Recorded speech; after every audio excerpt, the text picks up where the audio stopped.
compellingly fragile and disarmingly forceful. Gilda, the favored daughter, Rigoletto, Violetta, the doomed love, and the Traviata. Charity Tilleman Dick has sung these roles on stage, but the greatest role of her life may be her own life. She's one of 11 brothers and sisters of a Mormon Jewish family, studying at the Franz Liszt Academy of Music when she was diagnosed with a debilitating and ultimately fatal lung disease. Within 3 years, Charity Tilleman Dick had 2 double lung transplant operations at the Cleveland Clinic and had to learn just how to breathe and eat again. Today, she sings around the world, had a classical hit recording, is a voice for organ donation, and is now the author of a memoir, The Encore. Charity joins us in our studios. Thanks so much for being with us. Thank you so much for having me. As painful as it is in all ways, you write very vividly in the book about that first surgery. I'm afraid I've got to ask you to recount that because it's instructive and says everything about you. It was the surgery's demanding under any circumstances, but yours even a little more.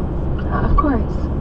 I didn't realize that I would need a transplant. I went into the hospital with an epic set of cankles. My ankles were swollen to the size of pachyderm ankles.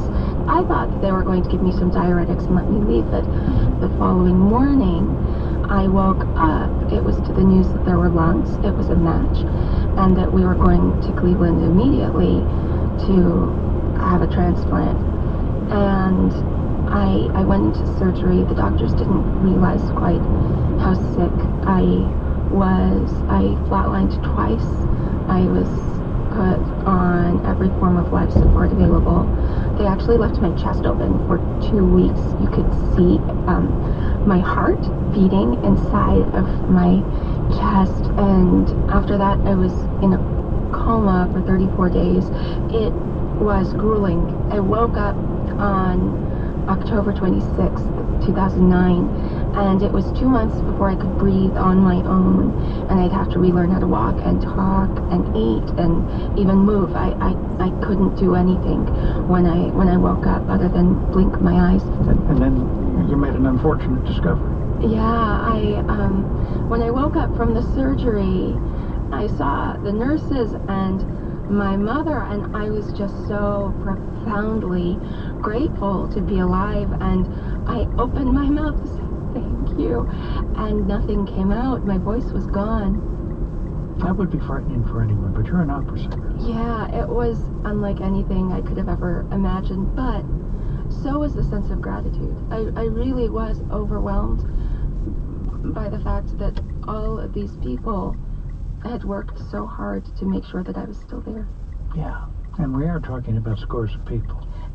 Literally scores of people. You know, whenever there is a major medical crisis, it's easy to forget all of the hands that are involved in helping us. And watching that human team work together to do the work of angels and magicians and saints is something that is truly miraculous. I think sometimes we want winged figures to bring us miracles, but I think in life we're usually one another's angels. Okay. Let me ask you at least about one of your physicians. I'm going to mispronounce her name, Dr. Maria Boudet. Yes, Marie Boudet. Of the Cleveland Clinic, head of the transplant division. Yes. A real heroine.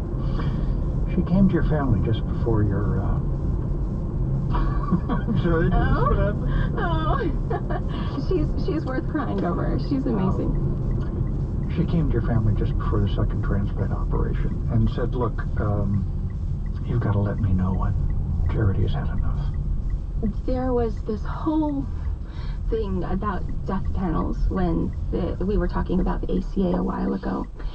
And as someone who's faced death a lot, I found it really sad, because one of the responsibilities of doctors is to help you to understand what the different paths forward look like, and to do that with delicacy and with kindness, with concern and with thoughtfulness. And it seems like a particularly difficult job to ask of people who've trained to keep their fellow earthly sojourners alive. Yeah. But I am so grateful that she cared enough to take both me and my husband and my mother aside at different points and ask, like, what do we want this to look like? What do you want to happen when Charity dies? It's a really important conversation that I think we each need to have with each other, with our doctors, because death happens, and delaying those conversations doesn't help anybody. What's it like to sing with somebody else's lungs?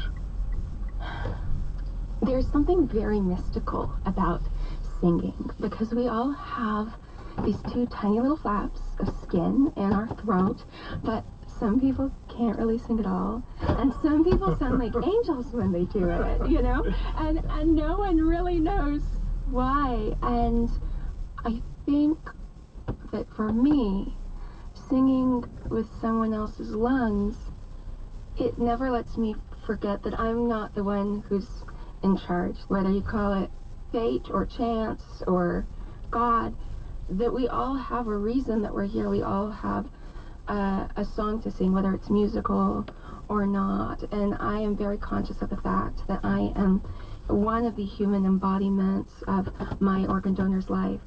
And when I was getting ready for my Lincoln Center debut, when I was standing backstage, I'd been in the hospital.